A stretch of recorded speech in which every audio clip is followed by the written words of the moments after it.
Welcome back, everyone. I am excited and delighted to introduce to you Damian Mandola. He's the owner of Mandola's Italian Kitchen. And in today's episode, we're going to dive into the minds, like we always do, of successful business owners, discover their aha moments, key decisions that really led them to their success. And with that being said, we're going to jump right in because Damian's got a lot of information to provide to our listeners today. So, Damian, how are you, sir? I'm doing well, Didier. Doing well. Thank you. Thank you for having me on. You're very, very welcome. So we're going to dive right into it, get to know a little bit about your background. Okay, my pleasure.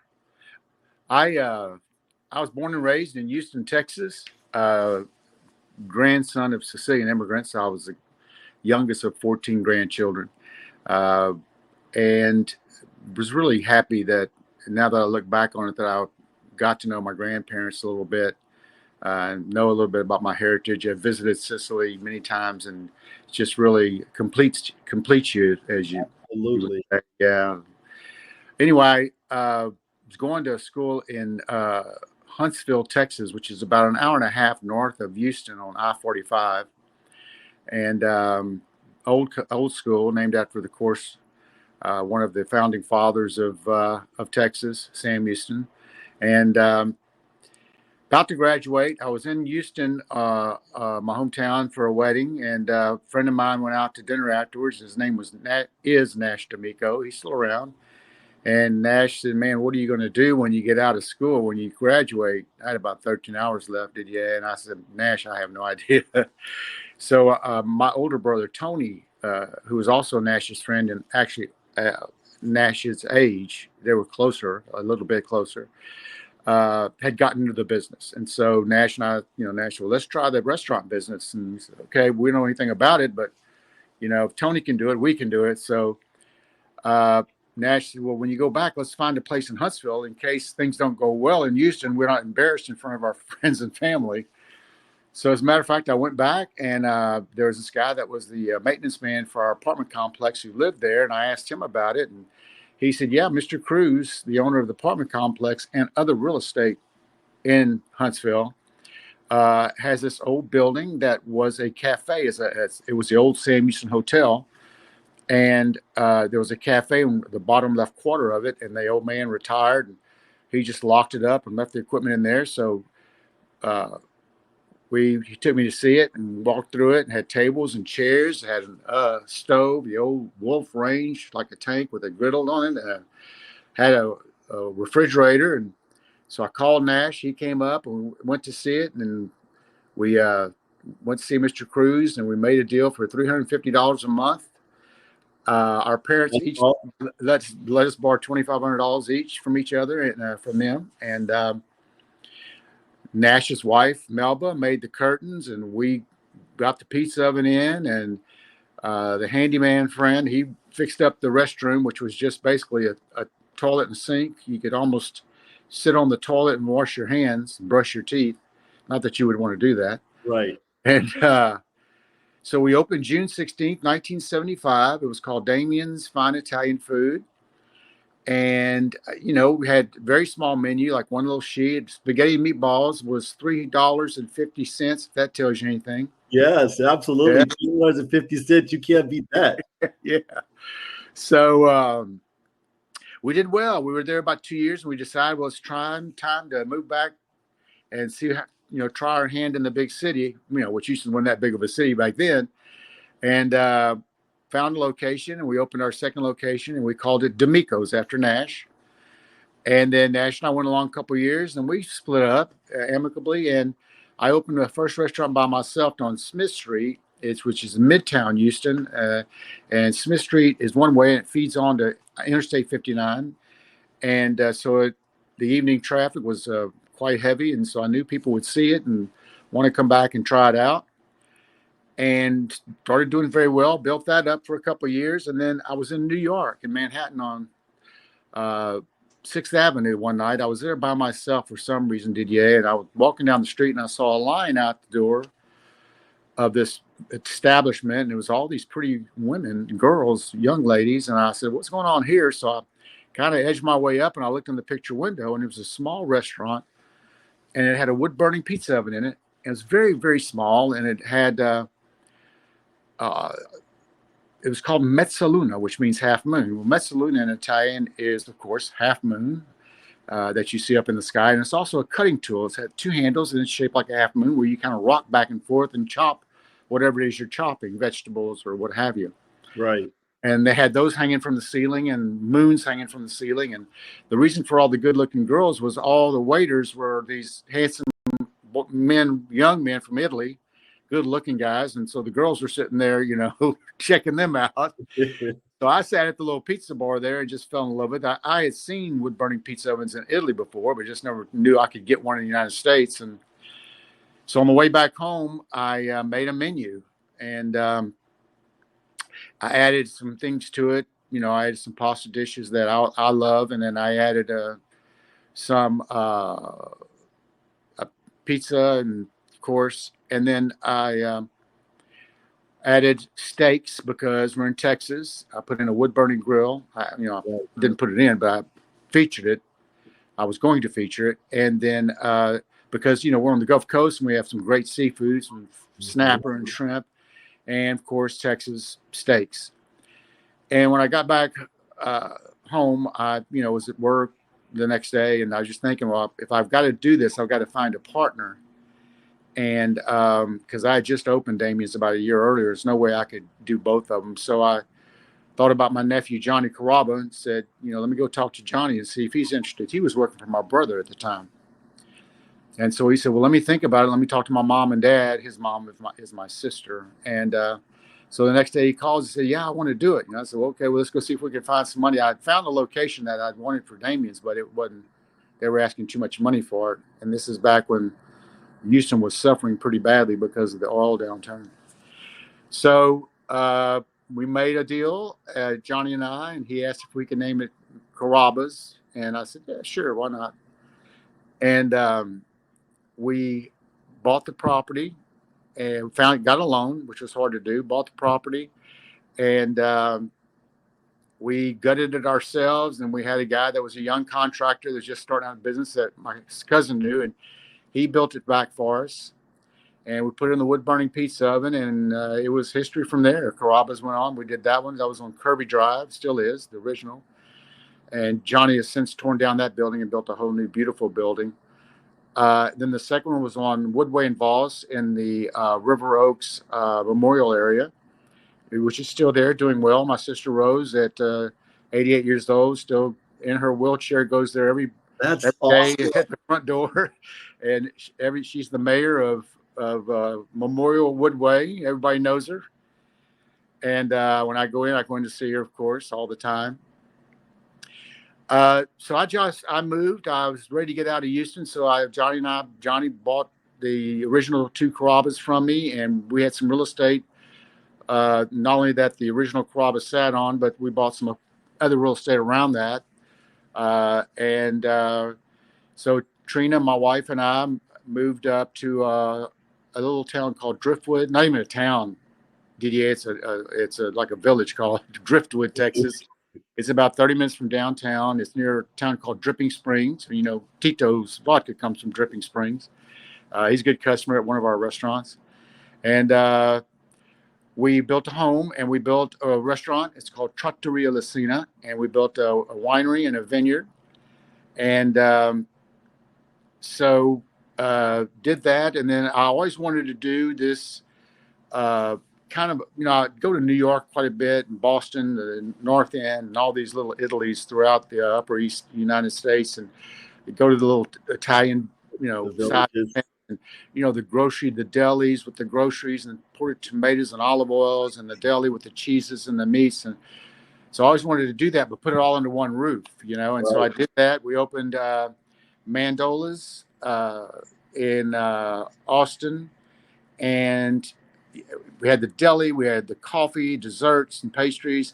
After time went on, though, I knew those elements weren't going to make money, so I just kind of started phasing that out and just doing restaurant. And we have 4 now in Austin, doing very well, and we just opened number 6 yesterday here in Maitland. We have previous ones now. We have Riverview. We have Odessa, Oldsmar, Carrollwood, and Jacksonville. So I think that makes sense. Six. I don't know if I lost my count there. That is Damien. That's what a story, man. Yeah. So I've been doing it. It'll be 50 DDA. It'll be 50 years this June 16th. I've been in the business. You know what I love about having a conversation with you, man, is the fact that I can tell the passion. Oh yeah, it's still there. Everything, yeah, man. Everything's about passion, and Yeah. you thrive on that, and it comes through on your personality, which I love. When I was looking at your website, something came across, and it says Damien and Trina bring you the food that they eat around their family table. That's that right. Generations of Mandolas ate before them. And That's right. Mandola's Italian kitchen is truly a great place to gather with friends and family. You know how powerful that is, man, bringing That's powerful, families man. together. Especially in this nowadays, the That's days right. of fast food, and there's And this is restaurants, family-run restaurants are a dying breed, as you know, Didier. There's not many of us left. No, and kudos for you for keeping it consistent. And you know what makes you successful, man, is the fact that I feel like I've known you for a long time. That's why I'm talking like this. No problem. What makes you successful is that you're bringing quality ingredients, quality food, or food to your customers. Yeah. And that's why you've been successful. So I'm excited to be able to have you share this information and your success as well. So I think based on your story, and I kind of want you to share this. What is something you can inspire other entrepreneurs that you've gone through that you can give some advice to? Maybe a couple things.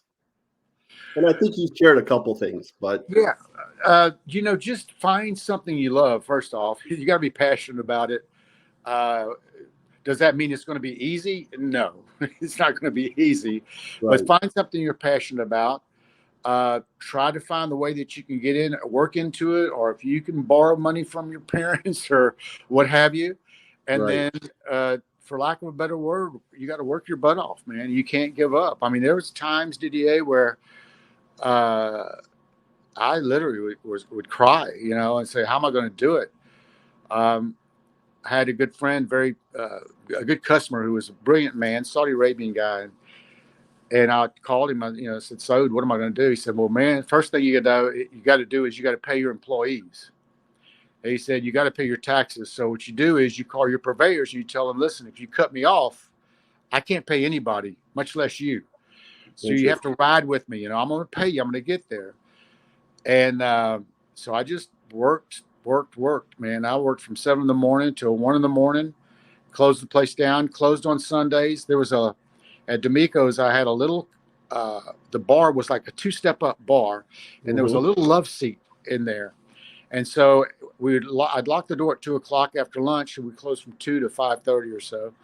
And I'd get an apron, and I'd get a roll of towels from the linen company, and I'd put it under my neck, and I'd get an apron and throw it over me, and I'd lay on that little love seat. Well, the love seat's not very wide, so my neck was up, bent, and my legs were hanging over the other arm, and I'd take a little hour power nap, and then wake back up and get back to work. Worked 18 hours a day, and but it paid off. Carrabba's came around. I was very fortunate. I had a great product, grew it to over 200 restaurants, and now I'm still doing it. It's something I love, and I don't know. I just love it. I love getting up, and I love going in the morning, and seeing your people and seeing people and trying to help them thrive. And they ask me the same questions you're asking me. How do you do it? And I want to own my own business. How do I start? And I just love them through it. They're good guys. I jumped behind the line yesterday. This one guy and we just opened, and he's trying to twirl the pasta in the saute pan and make it stack up real nice and pretty and twisting it. I said, listen, Chris, we don't have time for that. You got to get the food out. There's going to be a line of tickets over here. They're going to be 20 deep. That's I right. said, you got to get the food in the plate. So I walked back there, and I cooked the spaghetti and meatballs with him. And I tossed it the sauce, and I got it out of the skillet, put it on the plate, and piled it up a little bit, put 2 meatballs on it, sauce on top, and boom, it was out. It would have taken him 30 minutes. It took me 3. So, Damien, this is so powerful, man. yeah. I So mean, it's been great to me. yeah, no, it's so powerful to hear, your background and how you've taken all these concepts and these ideas and brought it into something that's very traditional. Thank you. So you're very welcome. So what's the best way our listeners can get a hold of you? Can you provide information? Yes. So if you go online, you go to Mandola's Italian Kitchen, and it'll show all of our locations in Texas and in Florida. You can email me at dmandola@mandolas.com. But go online, check it out. If you're going to the Texas area, the Austin area, there's a link to our full service restaurant that I was telling you about. That's in Driftwood. It's about 30 minutes from downtown Austin, and it's called Trattoria, Trattoria, which means a family-run restaurant in Italy. Lisina, Lisina, Trattoria Lisina. Beautiful, start of the hill country, full service bar, great wine list, ossobuco, veal, roasted chicken. Wow, you're making me hungry, man. Incredible homemade pasta. It's just everything is cooked to order. It's you feel like you're in Italy. You feel like you're in the hill country of Tuscany. You really do. Wow, that's awesome. And you also offer catering as well. We do a big catering. We do great catering. We do great in Texas, and we're working on it here in Florida and starting to pick up. You just got, it's something that you build just word of mouth. That's been my whole career, Didier, is word of mouth. That's what gets you there. You can have I've always said, you can have all the billboards and television that you want to blow your money on. But if you walk into the place and it's nasty food and it's dirty and the restroom is dirty and the people are snarly, that's not going to do you any good. Your best advertising, I've always said this, is in those 4 walls. Absolutely. In those 4 walls, taking care of your customers and providing a great product, hot food, hot, cold food, cold, great people, neat people, clean restrooms, and a smile. That's it. That's what gets you there. No, and it seems like all those ingredients. There you go, man. It's like a recipe. It's a recipe. It's the recipe for success. All right, buddy. Well, thank you so much. Thank you, Didier. Hopefully we can have you again back on the show in the future. Love to be there, man. Thank you so much. You're very welcome. Thank you for tuning in to First Media Consulting Podcast. If you enjoyed the podcast, subscribe today. To nominate a business you would like to recommend to be on our show, go to firstmediaconsulting.com or call